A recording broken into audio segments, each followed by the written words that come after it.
Informasi anak saya nggak punya, nah itu yang sekarang saya lagi pengen cari.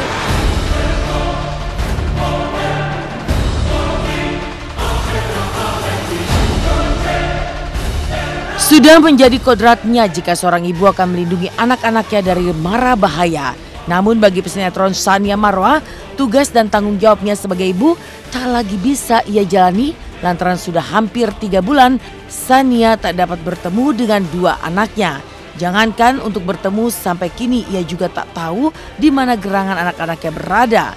Bahkan Tsania pun sampai sempat membawa petugas polisi untuk menemani mencari anak-anaknya. Itu pun tak membuahkan hasil. Tak ingin putus asa dan kehilangan harapan, Tsania pun mendatangi Komisi Perlindungan Anak atau KPAI agar bisa mempertemukan dirinya dengan 2 anaknya itu. Namun apa mau dikata, usaha KPAI untuk mempertemukan Tsania dengan suaminya Atalarik Syah hari Selasa kemarin tidak berhasil lantaran Atalarik memilih tak hadir. Atalarik yang ditemui tim intens di lokasi syuting enggan menanggapi pemanggilan dari KPAI.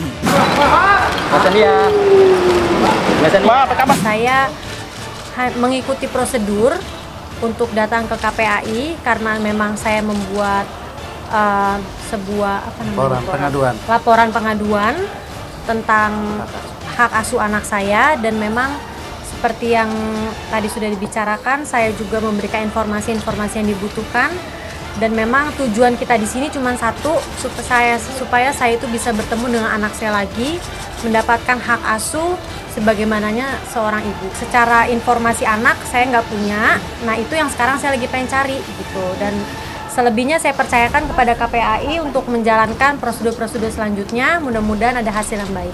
Saya rasa KPAI ini mudah-mudahan bisa menjadi jalan keluar agar saya bisa bertemu dengan anak saya lagi. Kalau prinsip di KPAI kita ingin meluruskan begitu ya, memediasi, mempertemukan kedua belah pihak. Jelas kita juga meminta informasi kepada terlapor, kemudian juga berharap bahwa kepentingan terbaik bagi anak menjadi prioritas begitu ya.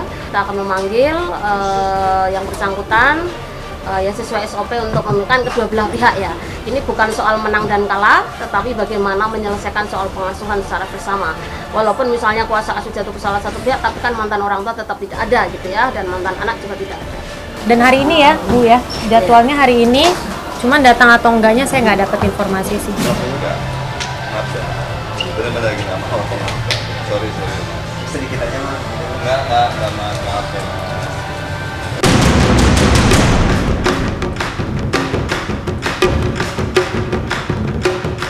Jangankan untuk bertemu dengan buah hatinya yang ia tak tahu keberadaannya, mendengar suara sang anak pun Tsania kini juga tak mampu. Kepiluannya semakin menjadi dan harapan Tsania untuk dilindungi anak-anaknya di luar rumah seolah pupus. Benarkah karena kabarnya sang suami diduga telah memindahkan sekolah buah hatinya? Mana surat kuasanya? Saya dipercaya. Surat kuasanya Pak, tanya dong. Kakak Adi nggak perlu pakai surat kuasa. Nggak ada. Kalau gitu gini aja, tunggu pengacara aja. Kenapa? Pengacara. Ini hak saya. Tunggu pengacara. Ini hak saya 50%, ada duit saya di situ, harta gono gini. Untuk sampai seperti ini pasti saya punya alasan kuat. Jadi semua udah dipikirkan matang-matang, kita tinggal tunggu ke depannya aja gimana. Saya juga udah pernah mendatangi rumah Cibinong, seperti yang mungkin teman-teman media ada yang udah pernah lihat videonya. Saya nggak tahu anak saya sakit atau enggak. Yang saya tahu anak saya sih udah lama nggak masuk sekolah. Alasannya apa? Saya nggak tahu pasti. Ketika saya ingin mendatangi sekolahnya, saya kan cek dulu ke gurunya, dan memang informasi yang saya dapat kalau Syarif nggak masuk.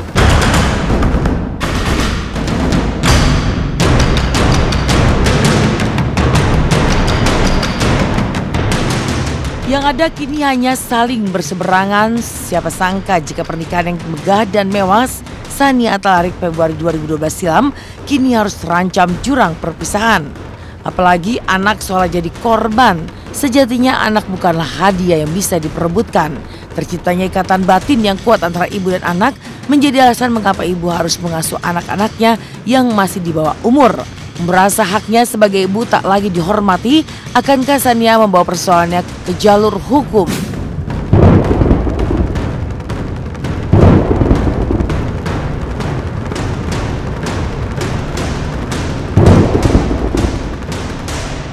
Ya salah satu usaha saya ini, proses KPAI ini yang saya jalani dengan kuasa hukum saya Pak Hamdan. Semoga ada hasil yang baik. Saya juga mohon doa-doanya dari teman-teman semua. Mudah-mudahan hak saya sebagai ibu bisa saya dapatkan kembali. Harapannya adalah ketemu sama anak saya sih. Dan saya di sini hanya memperjuangkan hak saya sebagai ibu, itu aja. Untuk hak asuh itu jelas sudah saya masukin di gugatan di pengadilan, dan saya rasa itu wajar karena anak saya masih di bawah umur.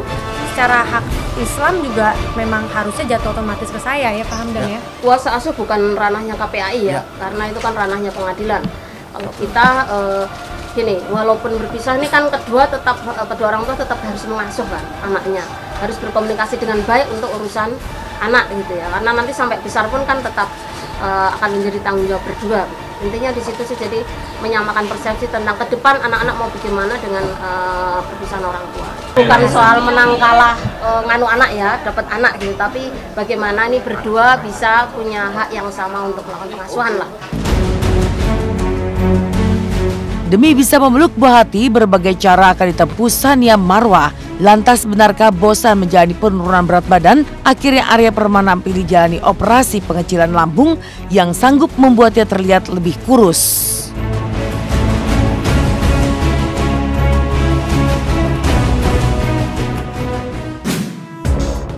Usaha Arya Permana, si bocah obesitas asal Karawang untuk bisa menurunkan berat badan tidak pernah padam.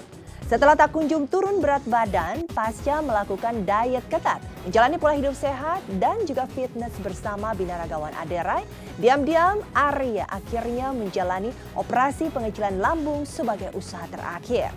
Lalu benarkah bobot tubuh Arya pun langsung berkurang hingga 17 kg seminggu kemudian?